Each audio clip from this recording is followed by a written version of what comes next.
The sun was setting on Novaterra, casting long shadows across the lush fields of the Earth colony. Little Timmy Sanders, just 6 years old, chased his pet robodog through the tall purple grass.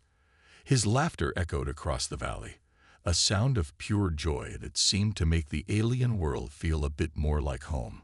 Timmy's parents, John and Maria, watched from the porch of their prefab house. They smiled, grateful for the peace they had found on this distant planet. Earth was overcrowded, but here on Novaterra, they had space to breathe and a chance to give Timmy a better life. As darkness fell, a strange light appeared in the sky. At first, John thought it was just another transport ship coming in for a landing. But as it grew closer, he realized it was much too big. His smile faded, replaced by a look of confusion and growing fear. "Maria, get Timmy inside. Now," John shouted, his voice tight with worry. Maria ran towards Timmy, her heart racing. The boy looked up, his eyes wide with wonder at the massive ship now hovering above them. It was sleek and dark, unlike anything they had seen before. Symbols glowed along its hull, the mark of the Galactic Empire.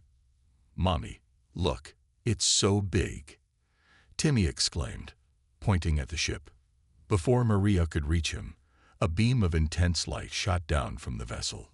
It engulfed Timmy, lifting him off the ground.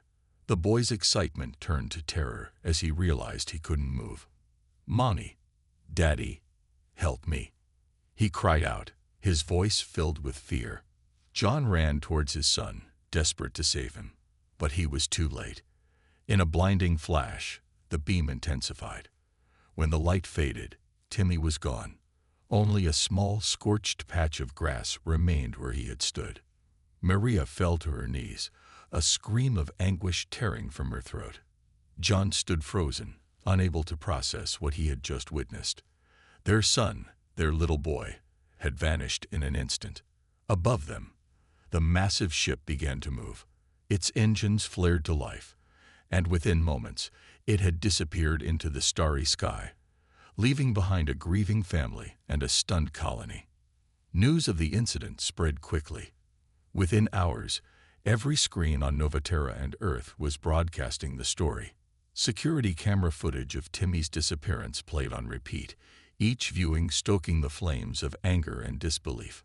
On Earth, in the high-rise offices of the United Earth Government, President Alana Rodriguez watched the footage with a grim expression. Her advisors stood around her, their faces a mix of shock and fury. "How could this happen?" Rodriguez demanded, her voice barely containing her rage. "We have treaties with the Empire. They can't just kill our children." Admiral Zhang, the head of Earth's defense forces, stepped forward. "Madam President, we've tried to establish contact with the Empire. They're not responding to any of our hails." Rodriguez slammed her fist on the desk. "This is an act of war. They can't ignore us after this." As they debated their next move, reports began flooding in from other Earth colonies. The ship that attacked Novaterra wasn't alone. Similar vessels had been spotted near other human outposts, though no other attacks had been reported. Out in the colonies, fear gripped the settlers. Parents held their children close, casting nervous glances at the sky. The sense of security they had felt on these new worlds evaporated in an instant. Back on Novaterra, John and Maria Sanders sat in their empty house, surrounded by Timmy's toys. The colony's governor had offered to evacuate them back to Earth, but they refused to leave. This was where Timmy had last laughed, last played. They couldn't bear to abandon it. As night fell on Earth and its colonies, a grim determination settled over humanity. The Galactic Empire had crossed a line. They had taken an innocent child, shattered a family, and challenged the safety of every human in the galaxy. In the halls of power and in homes across the stars, one question echoed: how would Earth respond to this unforgivable act? Little did the Galactic Empire know, they had just awakened a sleeping giant, and Earth's retaliation would shake the very foundations of the galaxy. The news of Timmy Sanders' death spread like wildfire across Earth and its colonies. Within hours, the entire planet was in uproar. People took to the streets, their angry voices rising in a unified cry for justice. In New York, thousands gathered in Times Square.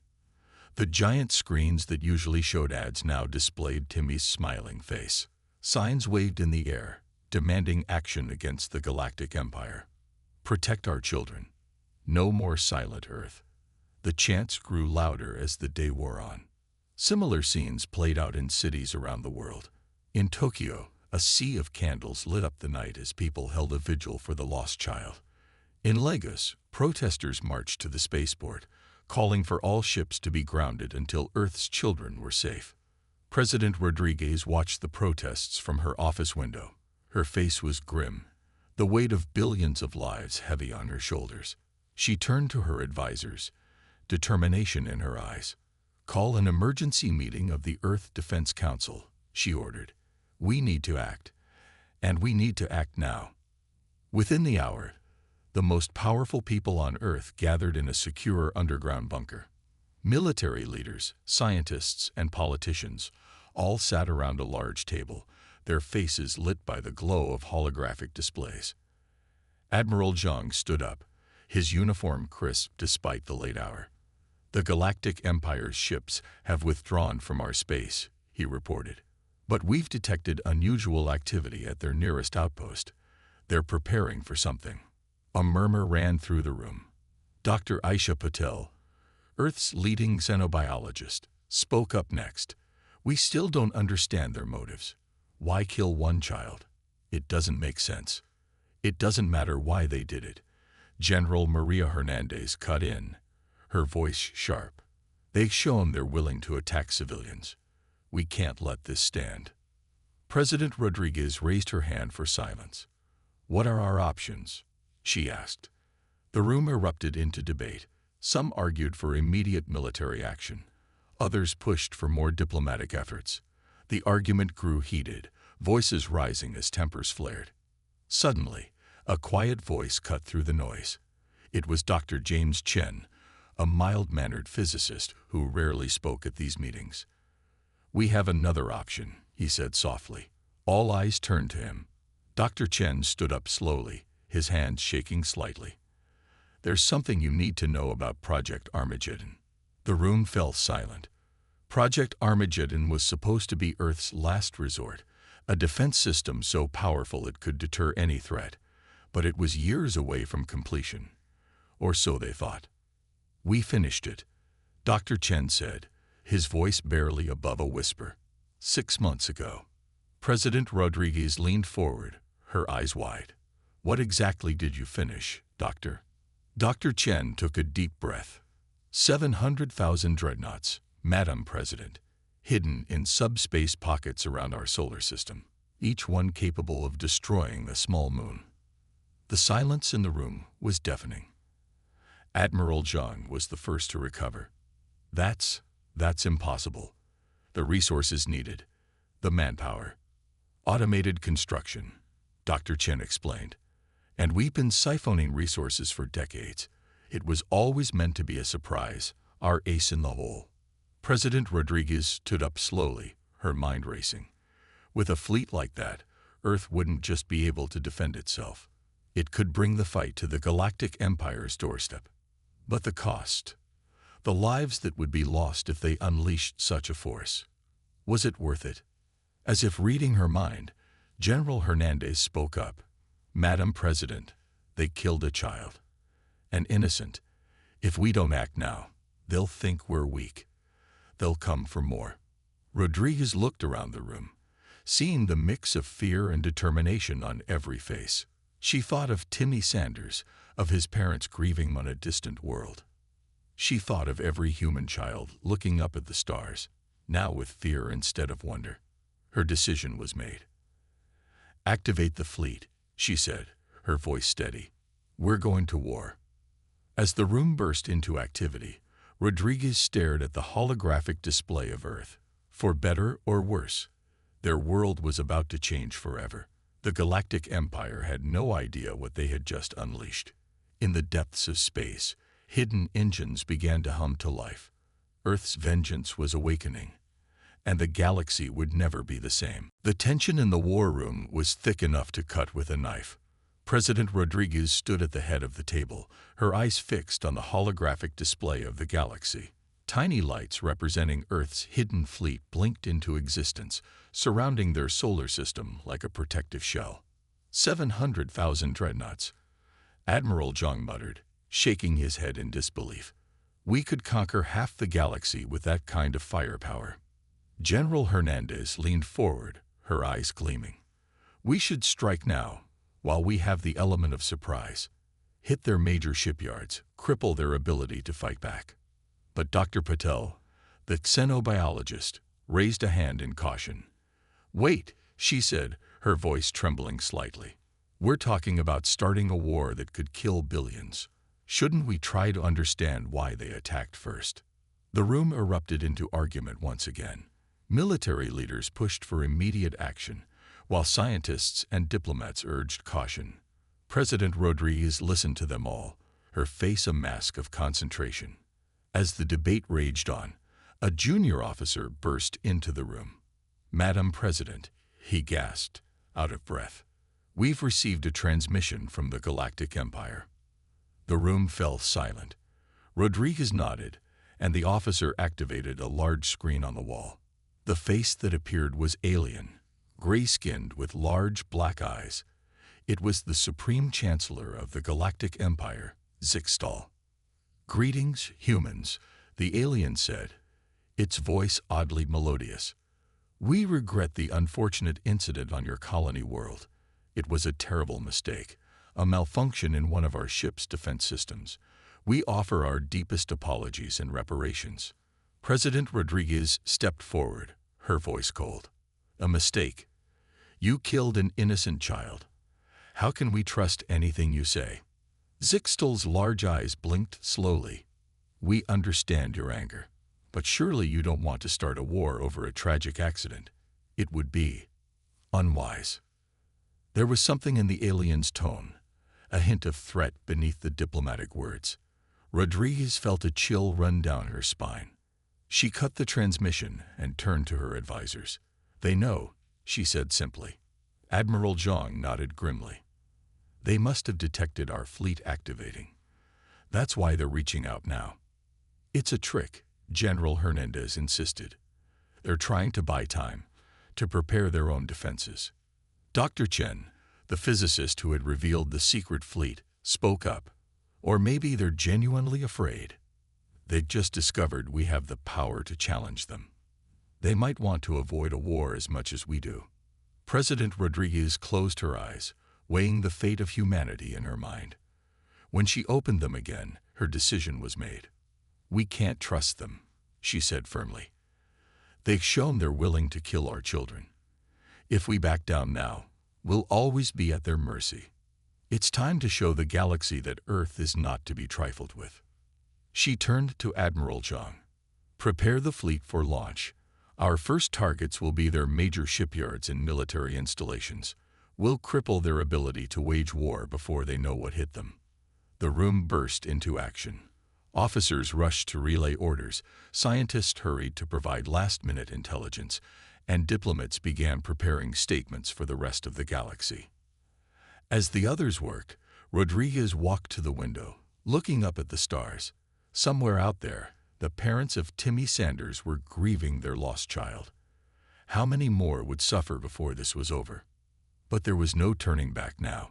Humanity had been pushed too far, and now they would push back with all their might. In secret bases across the solar system, massive engines roared to life. Dreadnoughts larger than cities emerged from their hidden docks, their weapons primed and ready. The greatest armada in human history was about to be unleashed.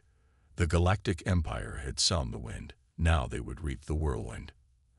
As the first ships began to jump to light speed, President Rodriguez whispered a quiet prayer. May God have mercy on us all, she said, because we will show no mercy to them. The die was cast. The war for the galaxy had begun. The next 48 hours on Earth were a whirlwind of activity. As news of the impending war spread, the planet transformed into a giant war machine. In orbit, massive space elevators worked nonstop, ferrying supplies and personnel to the awaiting fleet. The Dreadnoughts, each one a city in space, hummed with energy as final preparations were made. On the ground, cities buzzed with frantic energy. Long lines formed outside recruitment centers as volunteers, driven by a mix of patriotism and vengeance, signed up to join the fight. Factories switched to round-the-clock production, churning out everything from food rations to spare parts for the fleet. In Washington, D.C., President Rodriguez addressed the world. Her face, broadcast on screens large and small, was grim but determined. "Citizens of Earth," she began, her voice steady, "we stand at the brink of the greatest conflict in human history. The Galactic Empire has shown they do not value human life. They killed an innocent child. Now we must show them the cost of their actions." As she spoke, emergency shelters across the planet began to fill. Those who couldn't fight prepared for the possibility of retaliation. Underground bunkers, some built centuries ago for long-forgotten wars, were reopened and stocked with supplies. In orbit, Admiral Zhang oversaw final preparations from the bridge of the flagship Terran Vengeance. He watched as ship after ship reported ready status. The fleet was almost set to launch. "Admiral," a young officer called out, "we're detecting unusual activity from the Galactic Empire's nearest outpost. They're powering up their defenses." Zhang nodded grimly. "They know we're coming, but they have no idea what they're about to face." Back on Earth, in a secret underground lab, Dr. Chen and his team worked feverishly. They had one last surprise for the Empire, a weapon that could turn the tide of the war before it even began. "It's ready," Dr. Chen announced, holding up a small glowing device. "The quantum disruptor. One shot from this, and their shields will be useless." As the device was rushed to the fleet, final preparations were made across the solar system. On Mars, massive ion cannons were activated, ready to provide covering fire for the fleet.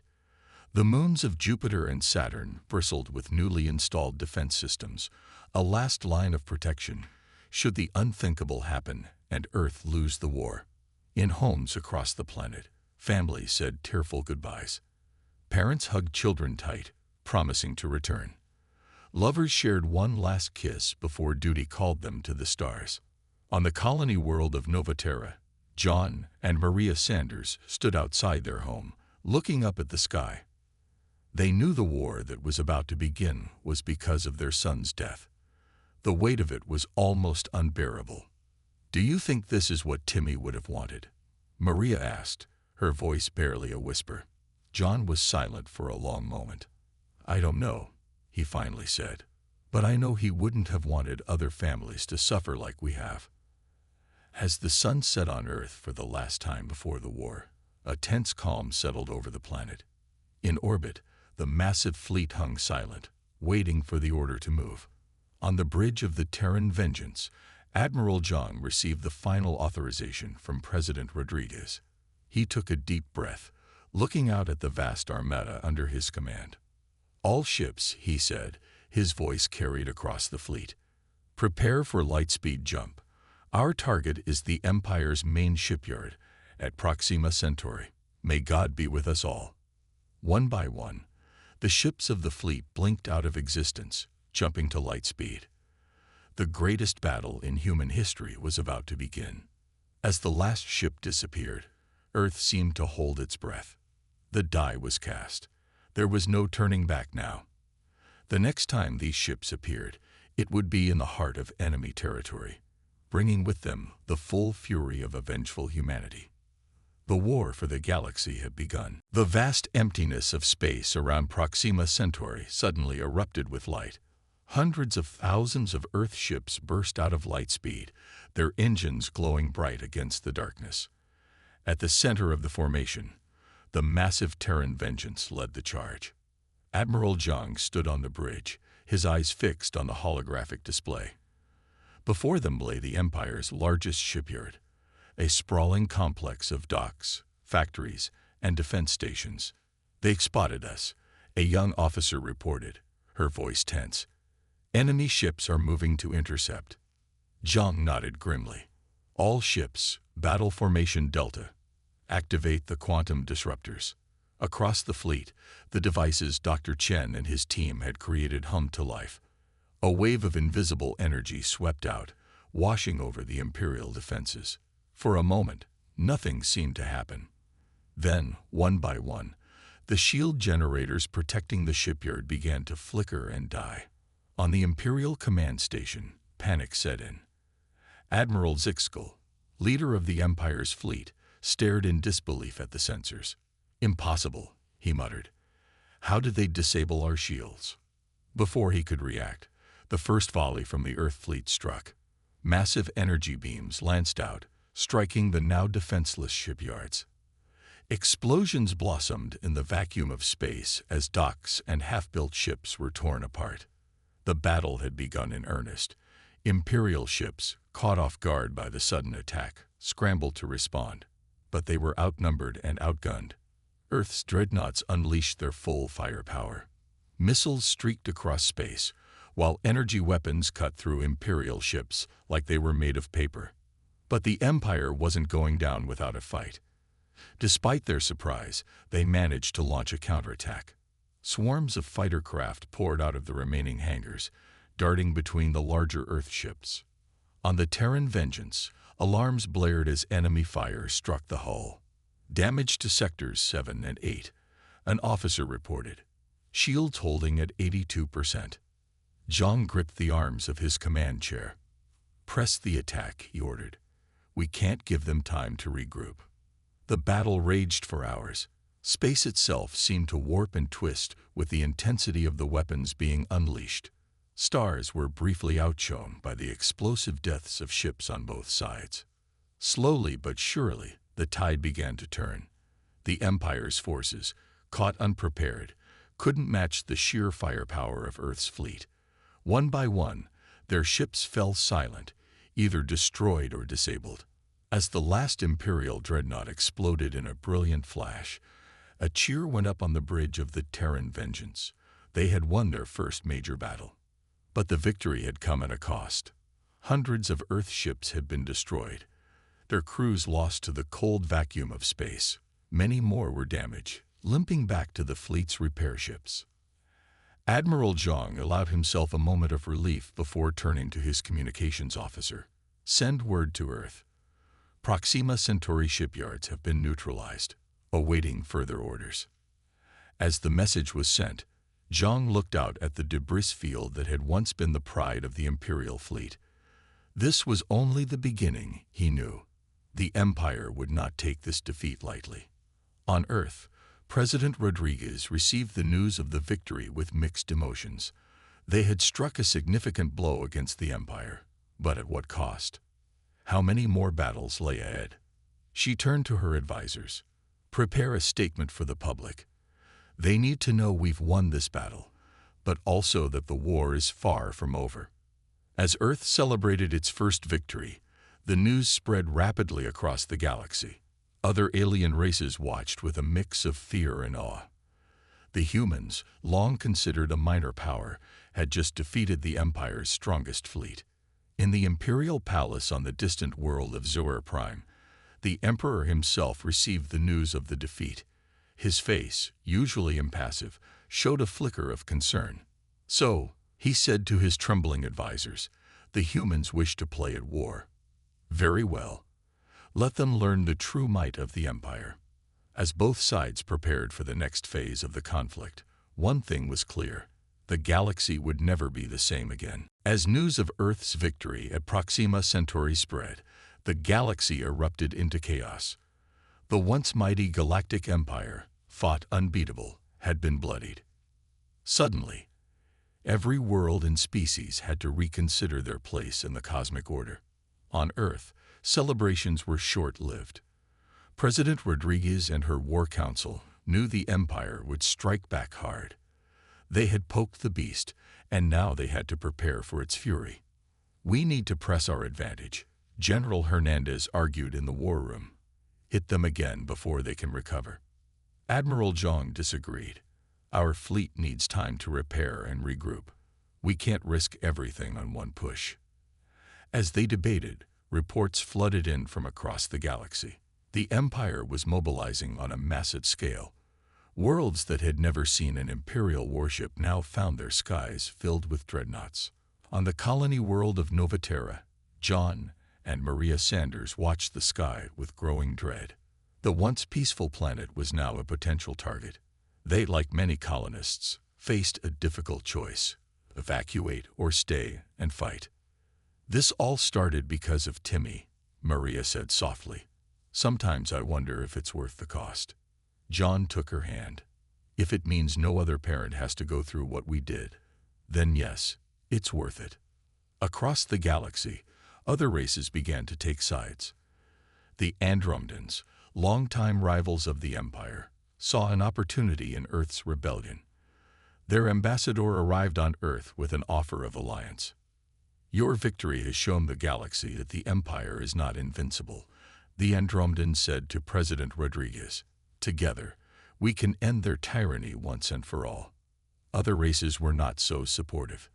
The Zorn Collective, fearing the chaos of a power shift, declared their support for the Empire.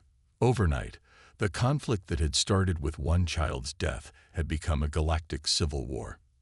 In deep space, the war raged on. Earth's fleet, emboldened by their first victory, struck at Imperial strongholds across the galaxy.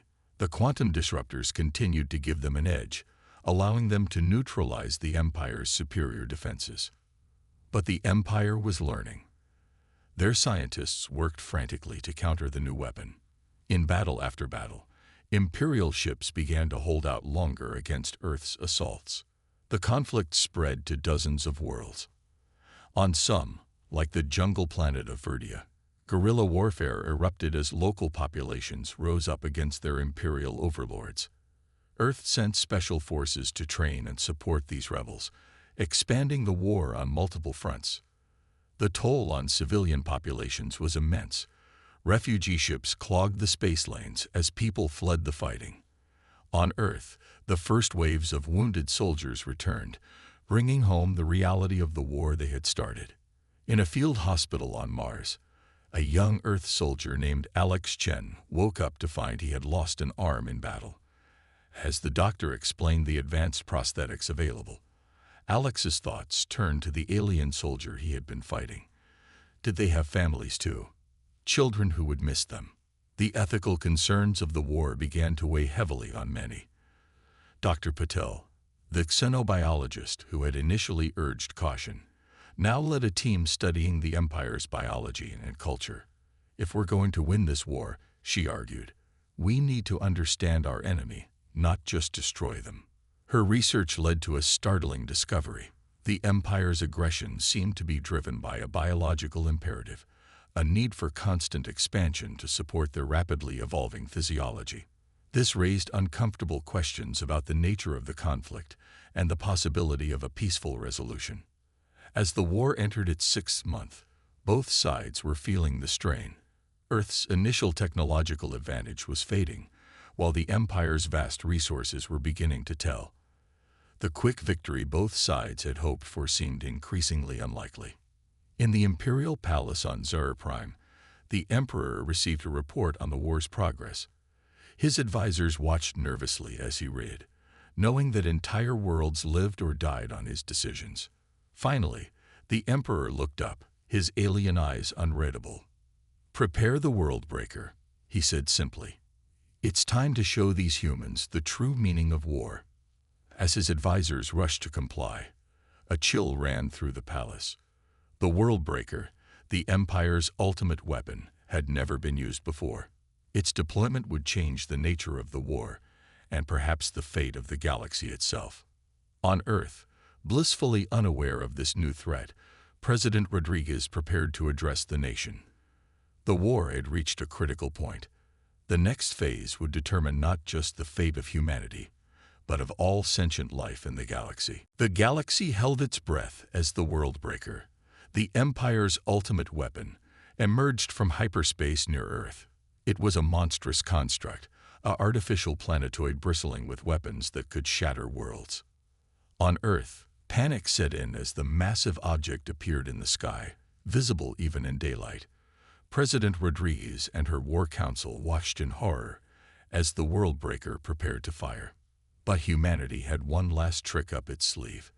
Dr. Chen, working tirelessly since the war began, had created a final desperate weapon, the quantum inverter. It's untested, he warned. We don't know what it will do to our own ships. Admiral Zhang, commanding Earth's last line of defense, made the call. Activate it. We have no choice. As the Worldbreaker's main cannon began to glow with deadly energy, the quantum inverter sprang to life. A wave of shimmering energy spread out from Earth, enveloping both human and Imperial ships. For a moment, nothing happened. Then, reality itself seemed to hiccup. The Worldbreaker's blast, meant to destroy Earth, inverted upon itself. The massive weapon imploded, taking a large chunk of the Imperial fleet with it. But the cost was high. Many of Earth's ships, caught in the inverter's field, vanished or were twisted into unrecognizable shapes. The sky was filled with the dying sparks of both human and alien vessels. In the chaos that followed, a ceasefire was called. Both sides, reeling from the destructive power they had unleashed, agreed to negotiations. The peace talks were held on neutral ground, a space station orbiting the gas giant Jupiter. President Rodriguez faced the Emperor of the Galactic Empire across the negotiating table. This war has cost us both dearly, Rodriguez said, her voice heavy with the weight of millions of lives lost. The Emperor, his alien features unreadable, nodded slowly. Perhaps, he said, we have both learned the folly of unchecked aggression. The negotiations lasted for weeks. In the end, a fragile peace was established. The Empire agreed to recognize Earth and its colonies as a sovereign power. In return, Earth shared some of its technological advancements, including a modified version of the quantum disruptor to help the Empire manage its biological expansion needs without conquest. As news of the peace spread, the galaxy began the long process of rebuilding. The war had reshaped the cosmic order. Earth, once a backwater planet, was now a major player in galactic politics. On Nova Terra, John and Maria Sanders stood outside their home, looking up at the stars. The sky was different now, filled with the lights of ships from a dozen alien races. "Do you think Timmy would be proud of what we've accomplished?" Maria asked. John smiled sadly. "I think he'd be amazed at how far we've come, and horrified at the cost." Across the galaxy, other worlds were coming to terms with the new reality. The Andromedan alliance with Earth had elevated them to new heights of influence. The Zorn Collective, having backed the losing side, found themselves isolated and struggling. On Earth, the post-war years brought rapid advancement. The knowledge gained from alien encounters spurred new technologies in energy, medicine, and space travel. Within a decade, human colonies had spread to hundreds of new worlds. But the scars of war remained. Memorial services were held across human space for the millions lost in the conflict. On a quiet hill on Nova Terra, a simple stone marker stood in memory of Timmy Sanders, the child whose death had sparked a war that changed the galaxy. In the halls of the newly formed Galactic Council, where representatives from all sentient races now gathered, President Rodriguez, now serving as Earth's first galactic senator, addressed the assembly. "We have learned much from this conflict," she said, "about ourselves, about each other, and about the terrible cost of war. Let us now commit ourselves to understanding, to cooperation, and to peace." As her words echoed across the chamber, representatives from 100 worlds stood and applauded. The war that had begun with one child's death had ended with the birth of a new era of galactic cooperation. In a quiet corner of the galaxy, on a small blue-green planet called Earth, a new generation looked up at the stars. For them, the galaxy was not a place of fear or conflict, but a vast frontier of possibilities. And somewhere, in the great beyond, The spirit of a young boy named Timmy Sanders smiled down on the peace his sacrifice had ultimately brought to the cosmos.